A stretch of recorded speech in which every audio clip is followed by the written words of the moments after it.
Hello guys, welcome back to our channel. My name is Sonam Chauhan. तो ये fifth semester की पहली क्लास है। आप पहली क्लास में आप सभी का स्वागत है। लेकिन इस क्लास को अटेंड करने से पहले सबसे पहले आप वो फिफ्थ सेमेस्टर में क्या कुछ नया बदलाव है उस वीडियो को जाकर के जरूर अटेंड कर लेना है, क्योंकि जब तक आपने वो वीडियो नहीं देखी होगी तब तक ये चीज़ें आपको क्लियर आउट नहीं होंगी। क्योंकि जो भी आपने जो सब्जेक्ट स्किप किया है या फिर जो दो सब्जेक्ट आपने रखे हैं, ये जो भी मैं आपको बता रही हूँ, अगर आप पहली बार इन वर्ड को सुन रहे हैं, इस लाइन को सुन रहे हैं, तो आप डेफिनेटली अब कन्फ्यूज़ होने वाले हो। बट आप कंफ्यूज तब नहीं होंगे जब जा करके उसको आप अटेंड कर लोगे। डिस्क्रिप्शन में लिंक मिल जाएगा या चैनल पे जा करके स्क्रॉल करोगे ना, तो अभी हाल फिलहाल में ही मैं बनाई हुई है, 1 हफ्ते पहले मैंने डाली थी। 3 वीडियोस आपको मिल जाएंगी फिफ्थ सेमेस्टर में हुए बदलाव के बारे में। उससे आपको डेफिनेटली बहुत कुछ आपको पता लगेगा कि इस बार क्या कुछ नया बदलाव हुआ है। तो अगर आपका जो पॉलिटिकल साइंस अगर आपने चूज़ किया हुआ है, यानी कि अगर आपने पॉलिटिकल साइंस को स्किप नहीं किया है, तो मैं आपको बता दूँ इस बार के फिफ्थ सेमेस्टर में है आपके 2 पेपर। ठीक है, यानी कि अब तक आप एक सिंगल पेपर पढ़ते आ रहे थे कि भाई 4 सेमेस्टर तक हमारे पास सिर्फ एक सिंगल बुक थी। लेकिन अब जो है आपका फिफ्थ सेमेस्टर में 2 बुक आपकी लगी हुई हैं। एक बुक आप पढ़ोगे कंपैरेटिव गवर्नमेंट एंड पॉलिटिक्स को, और दूसरा है प्रिंसिपल्स ऑफ पब्लिक एडमिनिस्ट्रेशन, यानी कि लोक प्रशासन के सिद्धांत। अब इन दोनों ही बुक्स को हम यहाँ पे लेक्चर में आपको प्रोवाइड कराएंगे।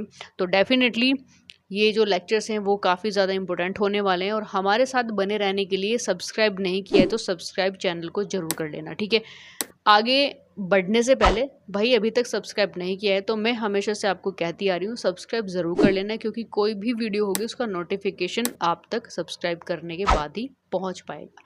ठीक है, नोटिफिकेशन पहुँच जाता है आपके लिए, बहुत सिंपल हो जाता है लेक्चर्स को देखना। ठीक है, वैसे तो भाई पता ही क्या लगता है कि भाई लेक्चर आ गया, तो वो नोटिफिकेशन से आपको पता लगता है। अब जो है लेक्चर को स्टार्ट करते हैं, और जो टेलीग्राम पर आपको अवेलेबल हो जाएगा इसके पूरी जो नोट्स, अगर आपको चाहिए कि नोट्स के फॉर्म में, तो हम यही करते हैं कि दोनों ही लैंग्वेज में आपको प्रोवाइड कराए। तो ये पीपीटी भी जो भी हम यहाँ पे डिस्कस कर रहे हैं सब दोनों लैंग्वेज में होगा। ठीक है, तो लैंग्वेज का भी कोई इशू नहीं होगा। और टेलीग्राम को ज्वाइन ज़रूर कर लेना। नीचे डिस्क्रिप्शन में टेलीग्राम का लिंक मिल जाएगा। सोनम चौहान पॉलिटी के नाम से टेलीग्राम चैनल है, क्योंकि वहाँ पर आपको सारे नोट्स अवेलेबल हो जाते हैं। ठीक है, अभी कुछ बच्चों को ये भी लग रहा होगा कि 2 मिनट आप इतना क्यों ज़्यादा स्टार्टिंग में बोलते हैं। देखिए, कोई भी लेक्चर होगा आपको सबसे पहले हमें जो रूपरेखा होती है ना किसी भी लेक्चर को स्टार्ट करने की, वो स्टार्टिंग के 2 या 3 मिनट हमको बतानी होते हैं। अभी जितनी भी इन्फॉर्मेशन मैंने आपको दी है, अगर मैं ये इन्फॉर्मेशन ना देती तो अभी इसमें से ही बहुत सारे से क्वेश्चन हो जाते कि मैम ये 2 पेपर हम कहाँ से, आप क्या बता रही कि फिफ्थ सेमेस्टर में क्या है, क्या बदलाव है। तो उसके लिए मैंने स्टार्टिंग में ही आपको बता दिया, जा करके वो वीडियोस आप देख सकते हो। ऊपर आई बटन में डाल दूँगी या फिर नीचे डिस्क्रिप्शन में डेफिनेटली आपको मिल ही जाएगी। और चैनल पे जाओगे, स्क्रॉल करोगे तो डेफिनेटली स्टार्टिंग में आपको मिल ही जाएगी। ठीक है, तो अब जो लेक्चर्स को स्टार्ट करते हैं, तो आपको पहला जो लेक्चर होगा, देखिए किसी भी सब्जेक्ट को जब आप स्टार्टिंग में पढ़ते हो तो डेफिनेटली उस पूरे सब्जेक्ट को मतलब क्या उसका मीनिंग है, क्या उसका नेचर है, उसका स्कोप क्या है, उसकी यूटिलिटी क्या है, वो आपको पढ़ने को मिलती है। तो आज हम बात करेंगे यहाँ पे कंपैरेटिव पॉलिटिक्स की, मीनिंग्स के बारे में, नेचर के बारे में, स्कोप के बारे में, यूटिलिटी के बारे में।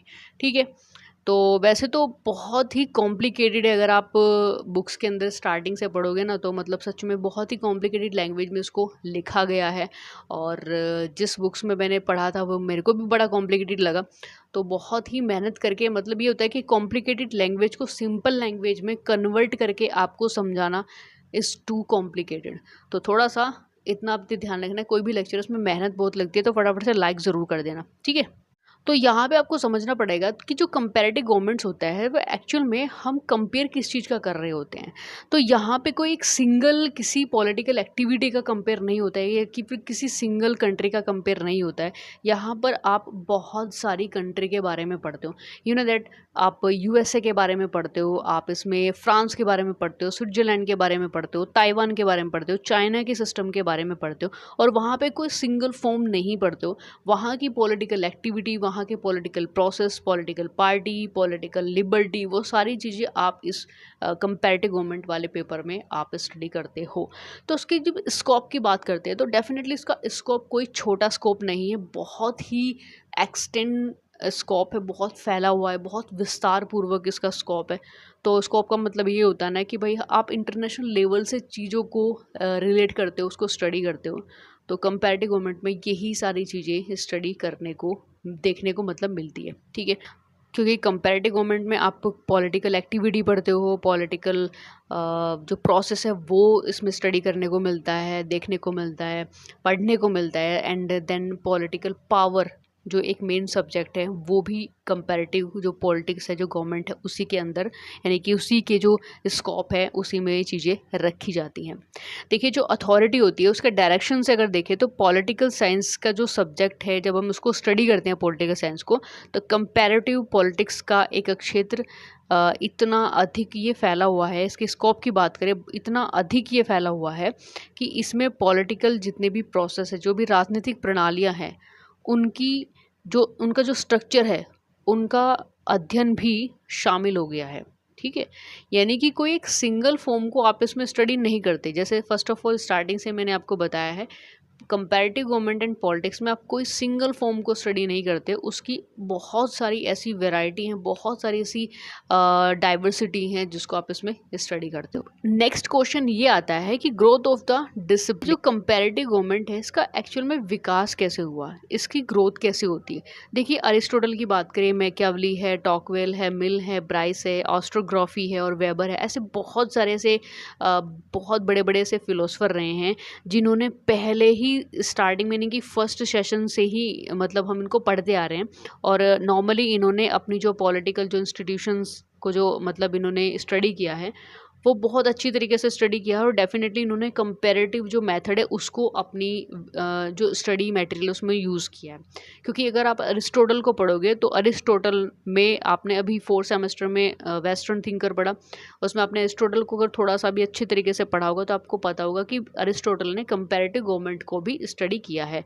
तो कंपैरेटिव मेथड को तो ये सारे जितने भी फिलोसफर हैं, अरिस्टोटल है, मैकियावली है, टॉकवेल है, मिल, ब्राइस, ऑस्ट्रोग्राफी, वेबर और ना जाने कितने, डेविड हेल्ट की आगे बात करें, एंड्रयू डेविड की बात करें, रॉबर्ट्स की बात करें, डायक की बात करें, ये तमाम ऐसे फिलोसफर रहे हैं पॉलिटिकल साइंस में जिन्होंने कंपैरेटिव जो थ्योरीज हैं, कंपैरेटिव जो मेथड है उसको यूज़ किया है अपनी स्टडी में, ठीक है। अब ये तो था ट्रेडिशनल बेस पर कुछ हिस्टोरिकल बैकग्राउंड की कैसे कैसे अरस्तु से लेकर के और आज तक के जितने भी मोस्ट जो फेमस फिलोसफर रहे हैं वेबर तक, ठीक है।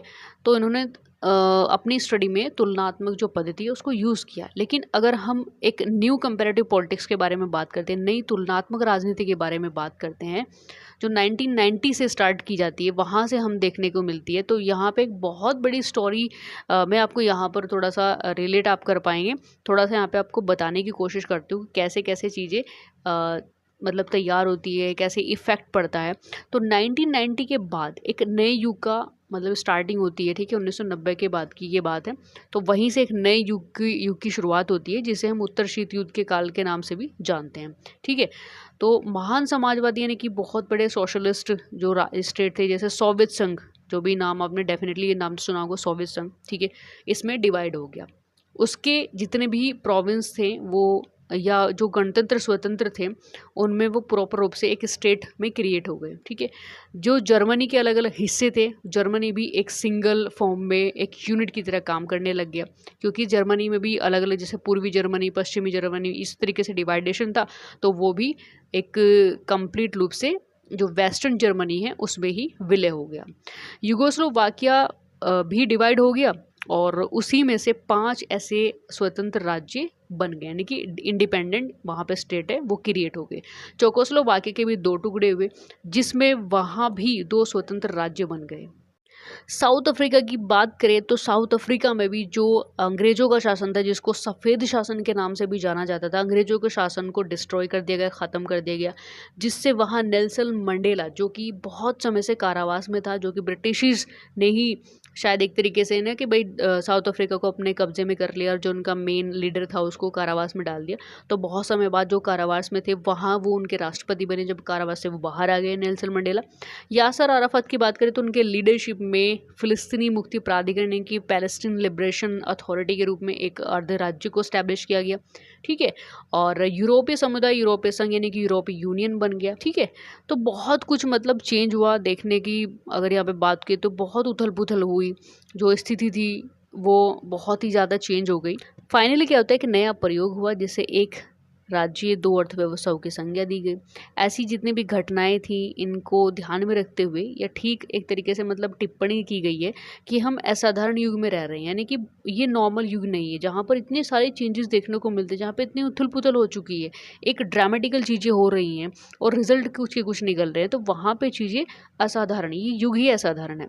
तो इन जितनी भी घटनाएं हुई और जो परिघटनाएं हैं, घटना होने के बाद सेम वही घटना वापस से उसी जगह पर वो परिघटना हो जाती है, तो उनके पॉलिटिकल साइंस में जो स्टडी किया जाता है उस पर काफ़ी ज़्यादा प्रभाव देखने को मिलता है। जितनी भी हमने घटना पढ़ी, ठीक है, कहने का मतलब है जितनी भी इंसिडेंट की जो स्टोरीज हम पढ़ते हैं उनका बेसिकली पॉलिटिकल साइंस की स्टडी पर काफ़ी गहरा प्रभाव देखने को मिलता है। अब चाहे वो इंटरनेशनल पॉलिटिक्स हो या कंपैरेटिव पॉलिटिक्स, ठीक है। तो मूल बात यह है कि अब राज्य की जो परिभाषा है ना, उसकी भूमिका या उसका कंट्रीब्यूशन का जो पर्सपेक्टिव है वो पूरी तरीके से बदल चुका है। मतलब अब जो हॉब्स और ऑस्टिन के समय के अनुसार हम जो सॉवरेनिटी कंप्लीट एक स्टेट को पढ़ते थे, अब वो स्टेट सॉवरेनिटी तक ही सीमित नहीं है, यानी कि वो वहाँ तक एग्जिस्ट नहीं करता है। उसकी जो समय सीमा है, उसकी जो लिमिटेशन है वो बढ़ गई, यानी कि इंटरनेशनल लेवल पर इंटरनेशनल जो विधियाँ हैं, इंटरनेशनल जो संगठन हैं, अब उनकी भूमिका बढ़ गई है। वहाँ पर वो चीज़ें हम स्टडी करने के लिए रखते हैं। अब सिर्फ हॉब्स और ऑस्टिन के मत के अनुसार में, उनके अकॉर्डिंग हम किसी स्टेट के संप्रभुता संपन्न जो चीज़ें हैं वो नहीं पढ़ रहे हैं। इस कंपैरेटिव गवर्नमेंट में हम उनकी इंटरनेशनल जो विधियां हैं, जो मेथड हैं, वो पढ़ रहे हैं, वो पढ़ने का हमें मौका मिल रहा है। और साथ में जो इंटरनेशनल इंस्टीट्यूशंस है, जो ऑर्गेनाइजेशन है, उनको हम स्टडी कर रहे हैं, ठीक है। तो जो भी पर्सपेक्टिव है स्टडी का वो पूरी तरीके से चेंज हो चुका है। यहाँ पे कुछ थिंकर्स ने अपने अपने अकॉर्डिंग में कुछ डिफाइन किया है। जैसे यहाँ पे एंथोनी गिडिंस के अनुसार सारी दुनिया सिमट गई है, जिसकी वजह से उसके एक कोने में जो भी होता है उसका दूर दूर तक प्रभाव पड़ता है। डेफिनेटली आप आज के टाइम में चीज़ें देख सकते हो, यूक्रेन और रशिया में युद्ध हुआ, ठीक है, युद्ध चल भी रहा है, लेकिन उसका इफेक्ट बाकी कंट्री पर भी देखने को मिलता है। मार्शल मैक्लुहान कहते हैं कि दुनिया को भूमंडलीय गांव कहा जाता है, जबकि कोनिची ओहेमे कहते हैं कि सीमा जो है वो सीमा रहित विश्व की जो इमेजिनेशन है वो प्रस्तुत की गई है, यानी कि कोई लिमिटेशन ही नहीं है, जहाँ जो भी कुछ होता है उसका प्रभाव दूसरी जगह पड़ता है, दूर दूर तक पड़ता है। तो ये कंपैरेटिव गवर्नमेंट में ही ये सारी चीज़ें स्टडी करने को मिलती हैं। अब कंपैरेटिव पॉलिटिक्स में कुछ नए लेखक ये मानते हैं कि देश में जो डेमोक्रेसी अगर हमें लाना है तो हमें किन किन चीज़ों को ध्यान में रखना पड़ता है, कि कौन कौन सी ऐसी विशेषताएं, कौन कौन से ऐसे फीचर्स है जो स्टेट में होने चाहिए अगर हमें डेमोक्रेसी लानी है।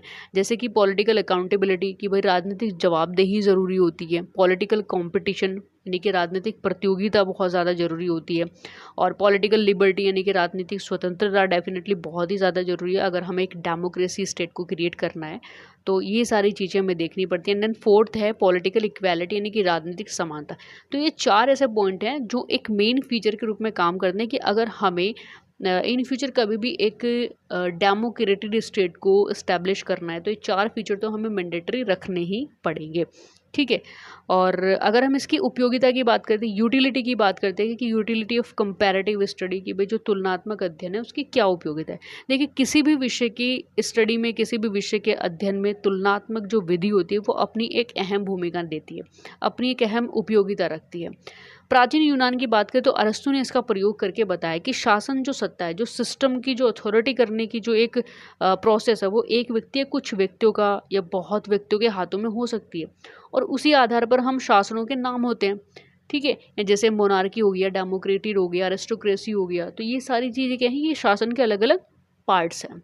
तो उसी हिसाब से हमने उनके नाम रख दिए हैं, और उसी आधार पर मतलब उसने बताया, जो अरिस्टोटल है उसने ये बताया है कि राज्य की जो ध्येय है, राज्य की जो रिस्पॉन्सिबिलिटी है, उसकी भी कंपेयर के आधार पर, यानी कि उसकी भी तुलना के आधार पर बनाकर जो शुद्ध और विकृत शासन व्यवस्थाएं हैं उनमें अंतर निकाला जा सकता है, और ये परंपरा चलती आ रही है। कंपेयर किया जा सकता है ना भाई। जो अरिस्टोटल है बेसिकली उसने बताया है कि जो शासन है उसको डिवाइड किया गया है। कोई अरिस्टोक्रेसी वाला सिस्टम है, कहीं पर डेमोक्रेसी है, कहीं पर मोनार्की सिस्टम है। बट यहाँ पर फिर हम कंपेयर करते हैं कि इन तीनों में से या जो भी सिस्टम है उनमें से सबसे बेस्ट सिस्टम कौन सा है जो स्टेट के लिए काफ़ी वैल्यूबल है, इसमें भी कंपेयर होता है। तो ये तो जो चीज़ें हैं परंपराओं की तरह चली आ रही हैं, ये अरस्तु के समय से चली आ रही है, और आज तक ऐसे कंपेयर स्टडी के मेथड से आज तक हम इसको स्टडी करते आ रहे हैं, ठीक है। अब फिर माइंड में बहुत सारे ऐसे क्वेश्चन आते हैं कि भाई जो कंपैरेटिव पॉलिटिक्स हैं उसमें जब भी हम स्टडी करते हैं तो हमारे माइंड में बहुत सारे क्वेश्चन आने चाहिए। डेफिनेटली नॉर्मली ये है कि अगर आप कंपेयर करके स्टडी कर रहे हो, किसी भी स्टेट को आप स्टडी करते हो तो स्टेट कैसा है, वो डेवलप है या अनडेवलप है या फिर वो डेवलपिंग के फेज़ में है, ठीक है, उसमें प्रोसेसिंग चल रही है, क्या है, कौन सी दुनिया का वो देश है, पहली का, दूसरी का या तीसरी का, ठीक है, ये चीज़ें हमारे माइंड में आनी चाहिए। उसकी पॉलिटिकल सिस्टम क्या है, उसकी पॉलिटिकल जो उसका जो पूरा प्रोसेस है, जो एक्टिविटी है वो कैसी है, वो उसका हिस्टोरिकल बैकग्राउंड कैसा है, उसका मॉडर्नाइजेशन आप किस तरीके से देखोगे। तो ये तमाम तरह की जो भी चीज़ें हैं वो आप जो कंपैरेटिव पॉलिटिक्स में ही हम स्टडी करते हैं, ठीक है, कि उसकी जो पॉलिटिकल कल्चर है वो कैसा है। आप किसी भी स्टेट को स्टडी करते हो तो बेसिकली आप इन्हीं पॉइंट का ध्यान रखोगे ना कि भाई स्टेट कैसा है, वो डेवलप है कि वो अनडेवलप है, उसका कल्चर कैसा है, वहाँ के लोग कैसे रहते हैं, वो पॉलिटिकल सिस्टम कैसा है, वहाँ का कॉन्स्टिट्यूशन कैसा है, ये तमाम तरह की चीज़ें आप उस स्टेट के अंदर स्टडी करते हो। तो ये एक तुलनात्मक अध्ययन है, ये इसी तरीके से किया जाता है और इसकी कोई लिमिटेशन नहीं है कि हम लिमिट में कोई चीज़ें कर रहे हैं, कंपेयर कर रहे हैं तो वो आउट ऑफ बाउंड्रीज जाएंगी, ठीक है। सो गाइज ये था कंपैरेटिव गवर्नमेंट का पहला लेक्चर। आई होप सो ये 5th सेमेस्टर का पहला लेक्चर आपको क्लियर आउट हो चुका होगा, लेकिन फिर भी अगर कोई डाउट है, कुछ भी ऐसा कुछ आपको क्वेश्चन करना है तो नीचे कमेंट सेक्शन में आप लोग पूछ करके मतलब पूछ सकते हैं, आप लोग बता सकते हैं आपको कोई भी डाउट है। तो यहाँ तक की चीज़ें मैंने बहुत ही सिंपल लैंग्वेज में बताने की आपको कोशिश की है और आई होप सो इससे आपको पहले ही लेक्चर से थोड़ा सा आपका जो स्ट्रक्चर्स है, जो आपकी रूपरेखा है आगे आने वाले लेक्चर्स की, वो बन जाएगी। क्योंकि हम पहले जो थ्योरेटिकल मैटर है वो कंप्लीट करेंगे और साथ में जो भी स्टेप बाय स्टेप चीज़ें आती रहेंगी उसको फिर 1 बाय 1 करके क्लियर आउट करते चले जाएंगे। लेकिन आपके जो भी क्वेश्चन होंगे वो कमेंट में आप ज़रूर करना और हमें आप इंस्टाग्राम पर डीएम भी कर सकते हैं। इंस्टाग्राम का लिंक भी नीचे डिस्क्रिप्शन में मिल जाएगा, ज़रूर फॉलो कर लेना। स्टोरी के माध्यम से भी अपडेट डालते रहते हैं, तो आप हमसे इंस्टाग्राम के माध्यम से भी जुड़ सकते हैं और मैंने पहले से ही बताया है कि टेलीग्राम को ज्वाइन ज़रूर कर लेना। वहाँ पर आपको इस वीडियो से जुड़ी हुई जो भी नोट्स है वो अवेलेबल वहाँ पर हो जाते हैं। सो मिलते हैं नेक्स्ट इन्फॉर्मेशन के साथ में नेक्स्ट लेक्चर में, तब तक के लिए जय हिंद, जय भारत।